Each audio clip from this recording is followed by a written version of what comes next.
lonely, not when you hold me. Hey guys, it is that time of year and I am getting ready to start my seeds. Now I'll be totally honest with you. I have never really been very successful with starting seeds. I try something different, something new every year. I always tend to have a huge failure rate. I don't know why, but if I get from a local farmer's greenhouse and I put the plants in the ground after they've been started, there's a great one here in town I go to. She's a wonderful heirloom greenhouse, and her family's been in this area and growing any and all of the breeds that she sells for almost 100 years. So I'm confident in what she's got. But I want to try, and every year I continue to try to start my own seeds. So this year I'm trying something that she suggested. And first what I start out with is I get a newspaper and I cut it this way and then I cut it that way. And then I take, these were strawberries, and I just tuck it in there,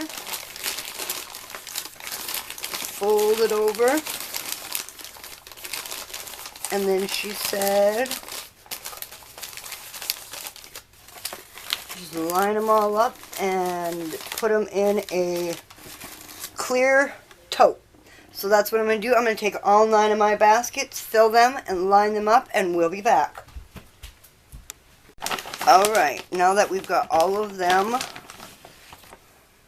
with their paper, and you see how those 3 are filled, what we're going to do is she said to put a little bit in the bottom, and then don't press hard, but make sure that we get into all the corners. And then fill it all the way fluffy to the top. We don't want to pack it in there and give the roots something to have to try to work through. We want them to have easy soil.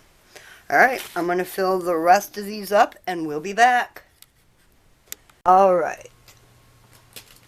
For the next one, then what she said was just to take a pencil or a Sharpie,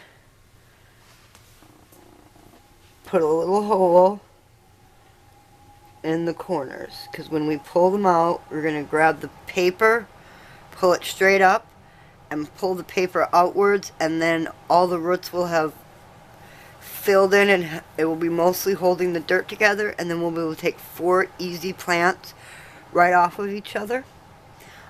Some of them I will not be separating them, and I'll be keeping them together. My tomatoes are going to be square foot type. Alright, so then I want 4 little holes in each side, and I'm going to do Amish paste tomatoes from the M.I. Gardner.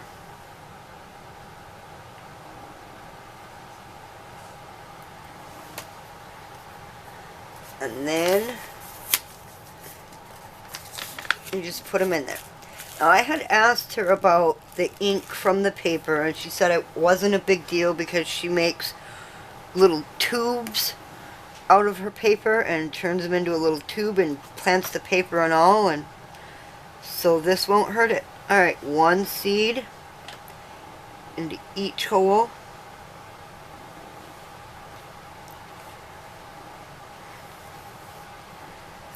And then we don't need to cover them up. This is like those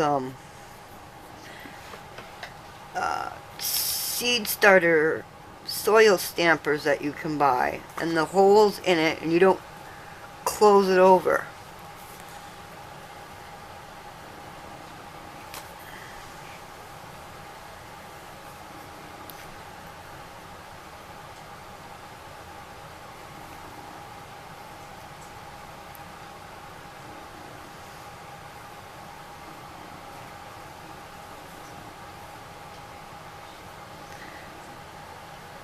always overplant. And if all 20 seeds make it, well, then I'm going to have 20 tomato plants. So nothing to complain about. Alright. My tomato seeds are, like I said, Amish paste. And they're from the M.I. Gardener. Alright, next, I'm going to put my flags in them. I had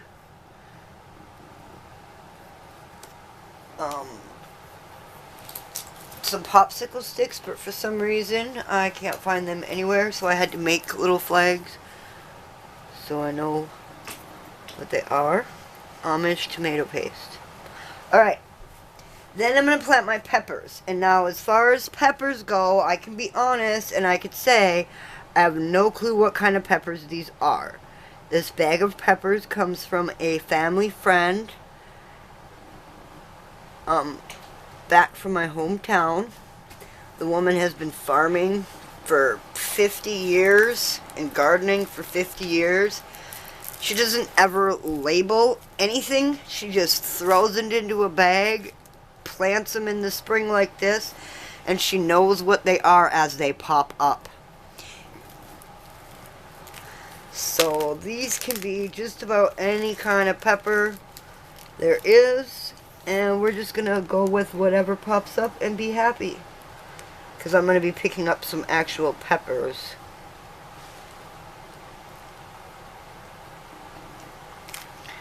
I'm gonna be buying bushels of peppers from the farmer's market, because there's no way I can grow enough peppers for my family on the area that I have. I live in a modular home park, and they're very picky about what they let us do. Alright. Peppers, and I'm going to put names. And then I'm going to do New Brunswick cabbage, because I'm running low on cabbage, and I'm going to see if I can grow my own. Why not? Alright, New Brunswick cabbage. One into each of the four. And then these ones will be separated. 1, 2, 3, 4. Okay. And we'll put the label in that one. Brunswick cabbage. And then I'm growing Tetra Noir. It's a purple cabbage. And it's Baker's Creek.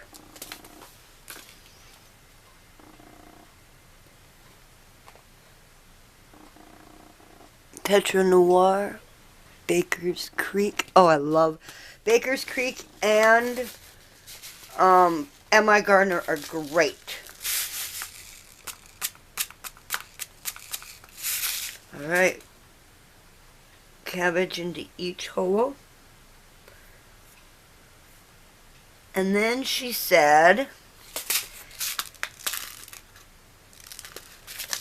the way to water this is to take a tiny watering can or a little teapot and just pull the plastic aside and water straight down the edge.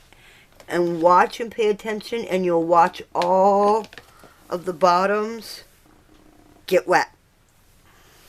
So I'm going to go grab water in a teapot, and I'll be right back. Alright, here we go. I'm just going to pull the edge back and water into the bottom of the container. She said pour in a bunch of water. She said not a lot, but enough. And you'll see them all soak up the water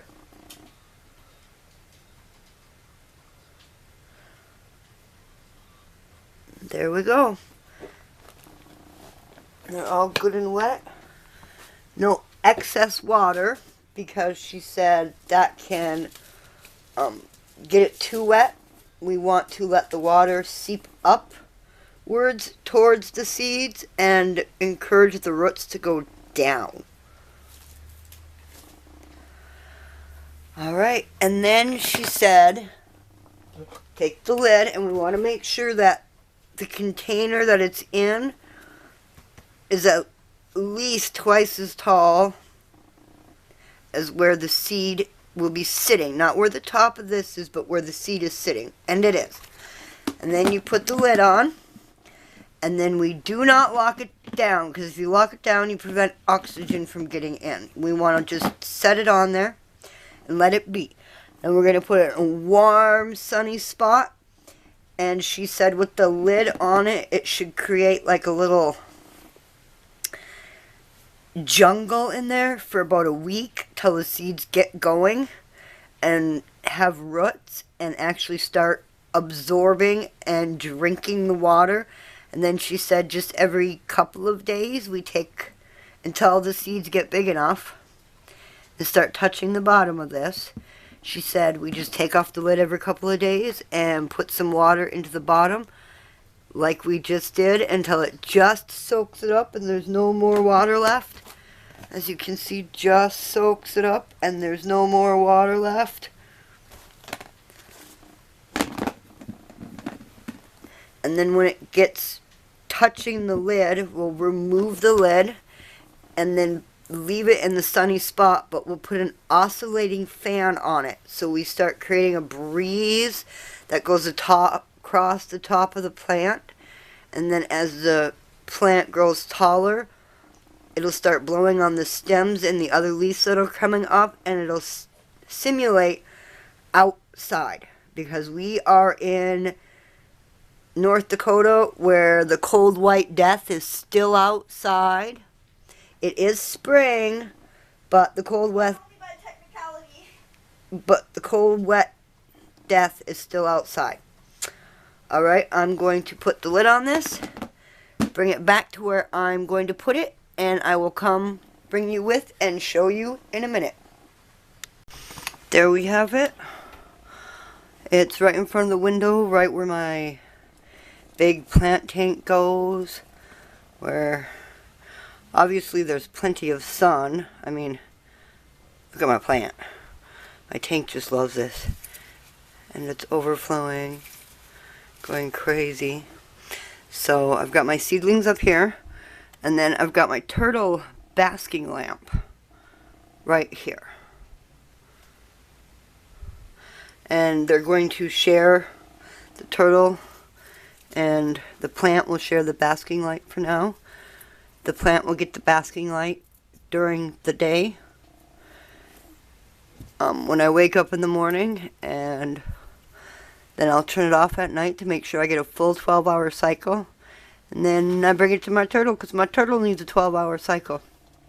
Alright, I'll bring you back for updates along the way to show you what it looks like. And remember, stay positive. Bye, everybody.